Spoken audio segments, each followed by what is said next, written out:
Lidia Thorpe, the once Greens, now Independent, King Charles-heckling firebrand senator, is in the news again. This time it's for threatening to burn down Parliament House. Well, metaphorically burning it down. It was clearly a figure of speech, she later clarified. She wasn't actually reaching for the matches. Except, wait, that was actually last year's news. But it didn't completely disappear. Earlier this year, the Australian Federal Police formally wrapped up their investigation and officially cleared her of the whole thing.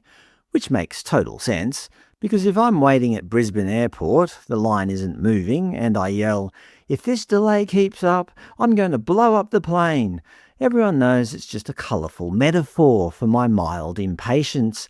I'm sure the Federal Police would just chuckle, nod, and let me on my way, right? But no, just last week she actually was back in the headlines for something completely different. This time she's an actual, literal victim of a callous assault by a fellow Aboriginal woman. Thank you to the viewers who sent this in. The ABC reported the story with the headline, "Woman who attacked Senator Lidia Thorpe outside the MCG avoids jail." Because yes, apparently in this country, you can go around physically beating up federal senators and their associates outside football stadiums and entirely get away with it. Well, at least avoid a prison cell. According to the article, this is the offender, one Ebony Bell, who perpetrated the 2024 attack and has since been sentenced to a 12-month community corrections order. But as it turns out, this wasn't her only rodeo. According to the article, Bell was also sentenced for attacking a pub security guard in an unrelated incident in 2025 while she was on bail. In that case, the victim was knocked to the ground, punched and kicked in the head.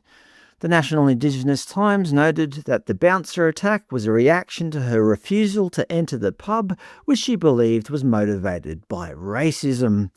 Of course. So don't worry, Ms. Bell is safely back out in the community because expecting an Aboriginal woman to face actual jail time for a second brutal assault would just be deeply unprogressive.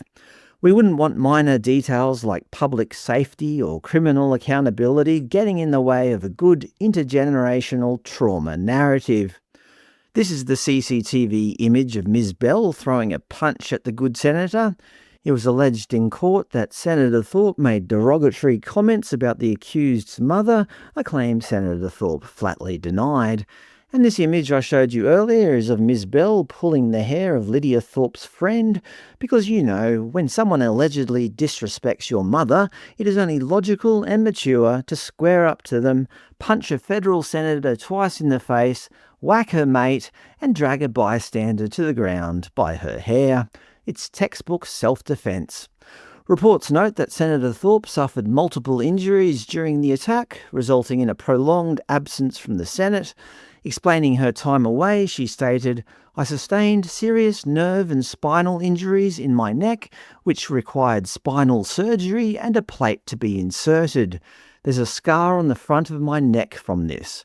Yet, despite being hospitalised and requiring spinal surgery over the assault, the good senator actively fought to keep her attacker out of a jail cell. She was quoted by the National Indigenous Times as saying, "I want to put on record that throughout this process, I've consistently advocated against a prison sentence for the person involved. I also want to reiterate that I had never met this person before the incident. I had no idea who they were." And how was that progressive grace and restorative justice received by the perpetrator? When asked by reporters outside the Melbourne Magistrates Court if she would apologise to Senator Thorpe, Ms. Bell simply replied, "No," adding, "It is what it is." The reason we're only finding out about all this 2 years after the fact is because of a sweeping suppression order. Senator Thorpe herself applied for the legal gag order, keeping the entire violent incident under a tight shroud of secrecy. And the secrecy goes deep. The ABC noted in their report that they are legally barred from even reporting on the actual reasons why the suppression order was granted in the first place. But my favourite irony highlighted in the article is that the attack occurred on a day when Indigenous culture was being celebrated at the marquee AFL game. Anyway, as it turns out, launching an unprovoked attack on a federal senator, punching her in the face, sending her to the hospital for spinal surgery, attacking her friends, beating up random bouncers on bail, and kicking people in the head is just not worthy of jail in modern progressive Australia. Actually, it's almost a beautiful expression of cultural celebration. Move over, welcome to country, there's a new tradition in town.